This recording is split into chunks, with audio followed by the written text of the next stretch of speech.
Is diplomacy dead over Ukraine, or is it just comatose, as my next guest argues?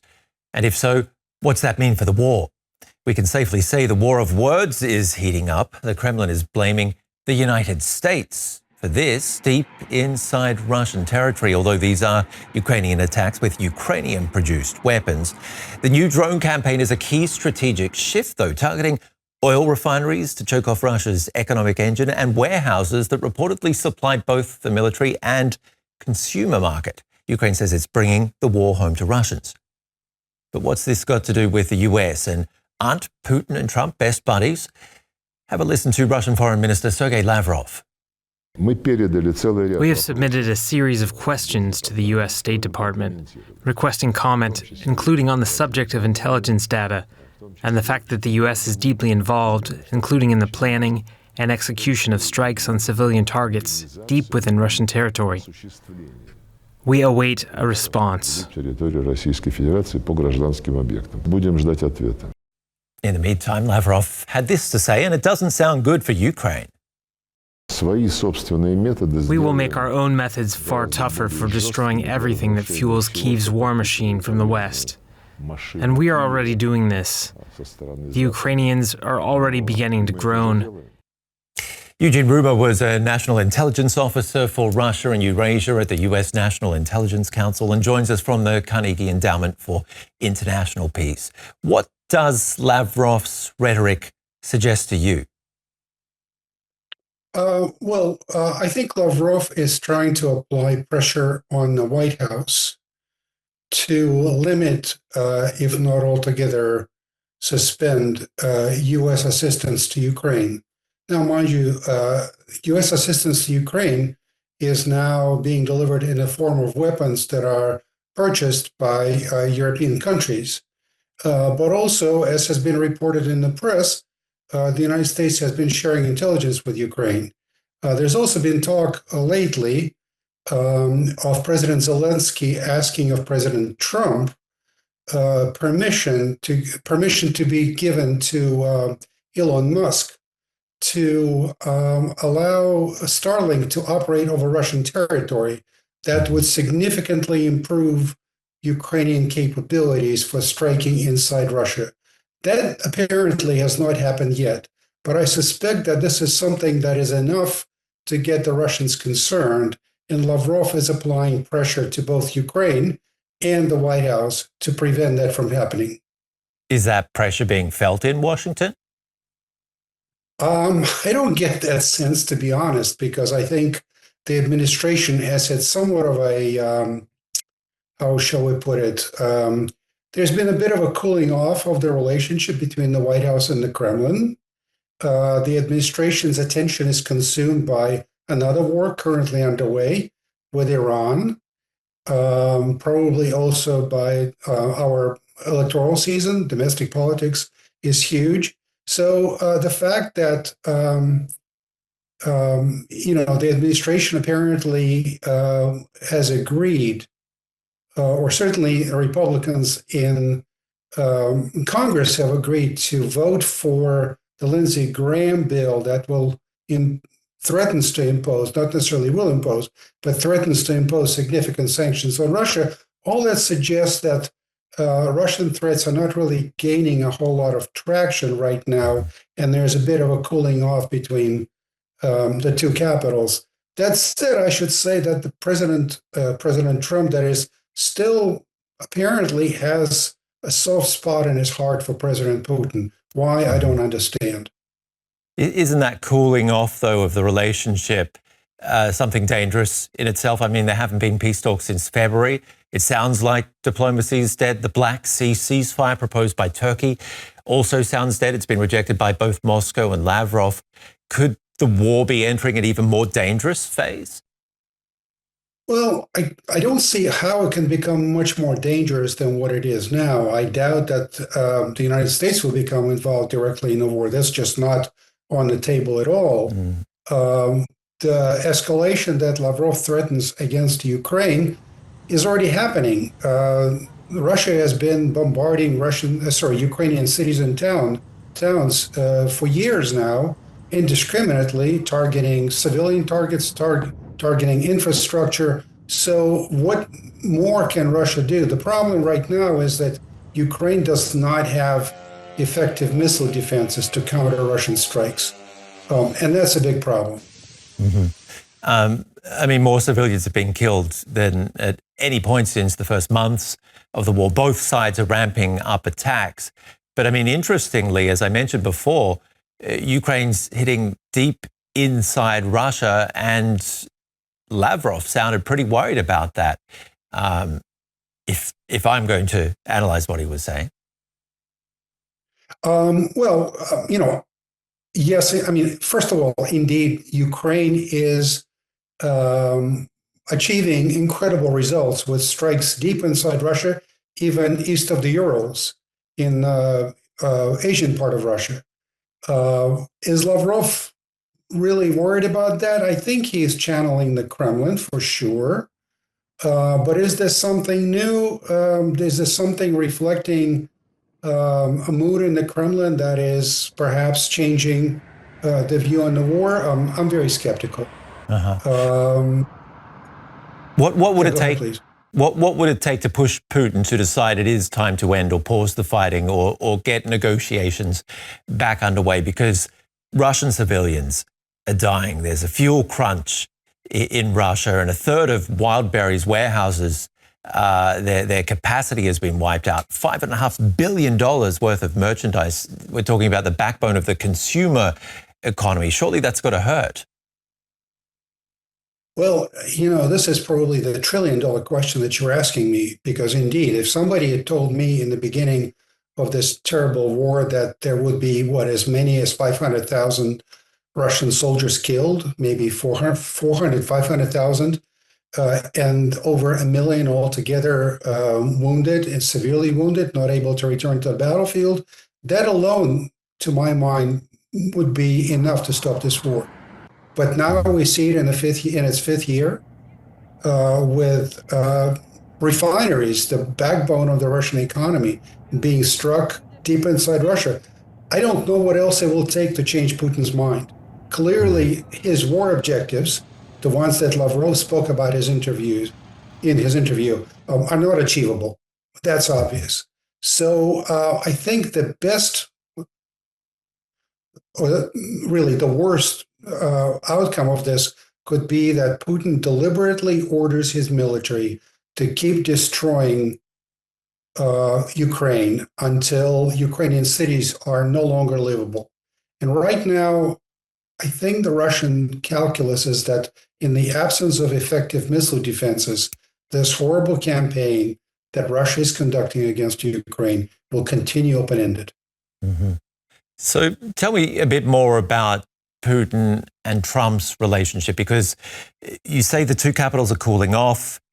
Trump and Putin, though, are still probably getting along. I mean, 1 year on since the Anchorage summit, when Donald Trump hosted Vladimir Putin on US soil, breaking with the West's policy of isolating Putin. Where are they actually at? I mean, if they are getting along, is that a good thing or a bad thing for Ukraine? I mean, would we have to see them actually arguing and no longer getting along to get anywhere as far as Ukraine is concerned, to have the ball in Ukraine's court, if you understand what I'm getting at? Yeah, I understand what you're getting at. And, it's very difficult to say whether it's a good thing or a bad thing. On the whole, I think a bad relationship between two world leaders would be a bad thing. So the fact that there's some perhaps communication between the two, maybe not recently, as far as we know, it's not a bad thing. The question is, will President Trump be willing to apply enough pressure through meaningful economic actions, sanctions, through more deliveries of assistance to Ukraine, through mobilizing much more of the international community? That would be perhaps the only option for ending this war, at least reaching a ceasefire.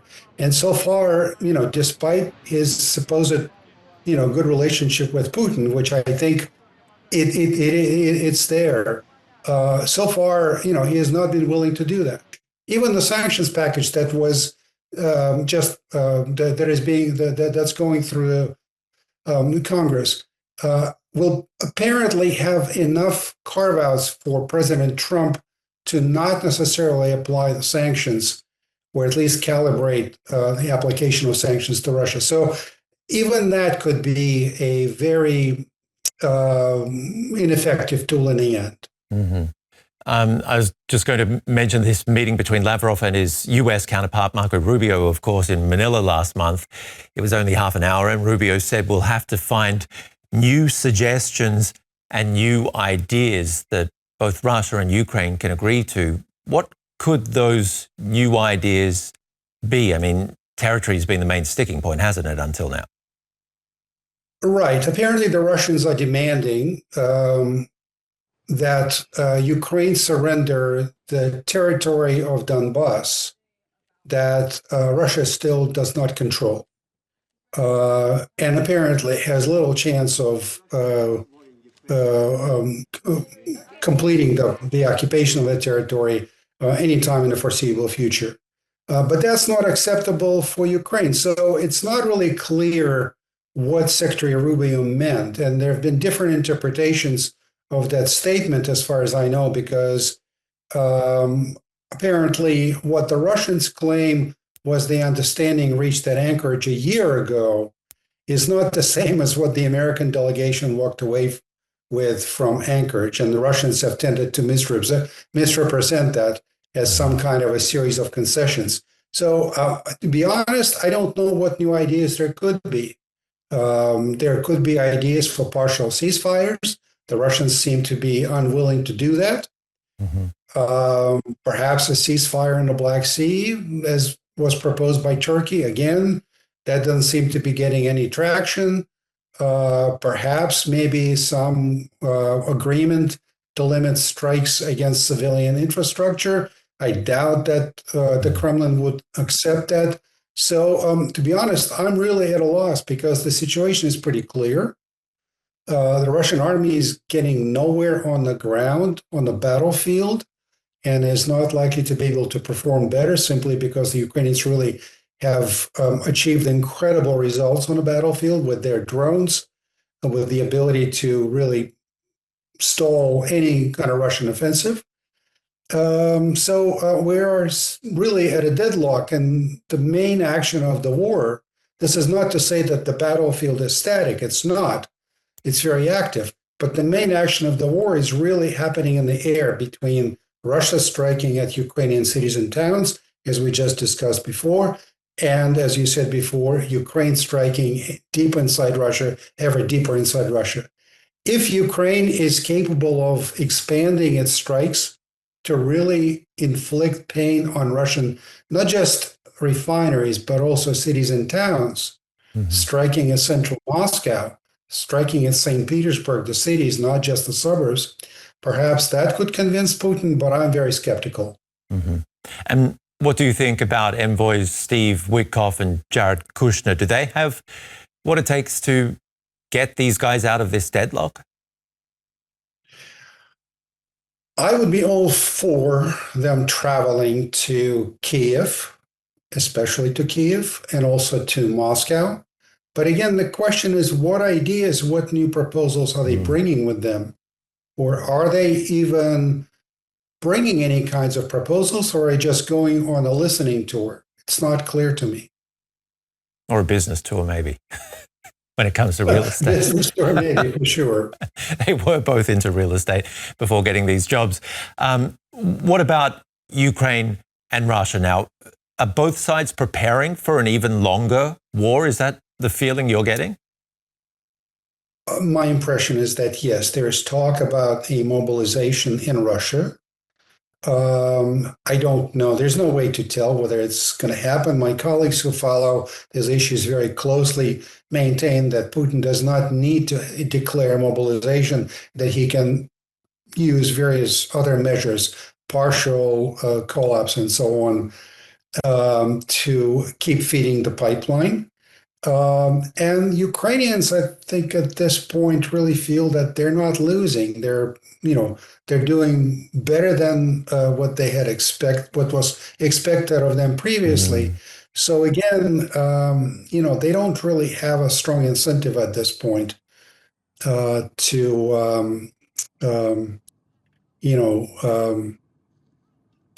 obviously they have a strong incentive to wrap this up, but to make concessions for sure, no.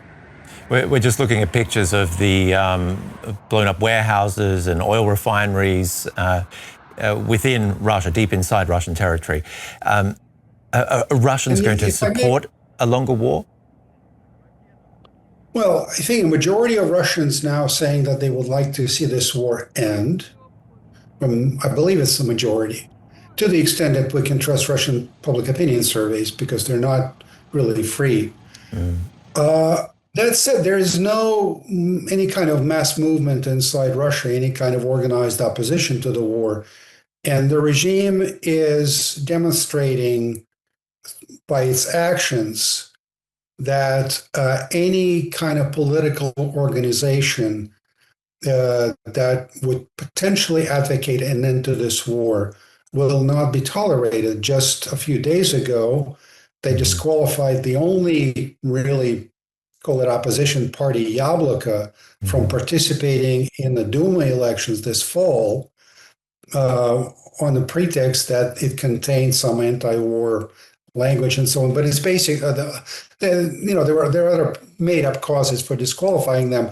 But the main message is that any kind of advocacy for peace, for ending this war, will not be tolerated. And the regime, the Kremlin, Putin, do not want to have these people in the parliament. Another politician, just a few days ago, it was announced in the city of Pskov, Lev Schlossberg, a longtime activist of Yabloko, has now been arrested. Well, he was arrested, I believe, a year ago on charges of not complying with his status as a foreign agent. That's another designation that the regime uses against opposition politicians and anyone it doesn't like. So he has now been threatened. He's still in detention. He's been threatened with a 12-year sentence for his basically opposition to the war.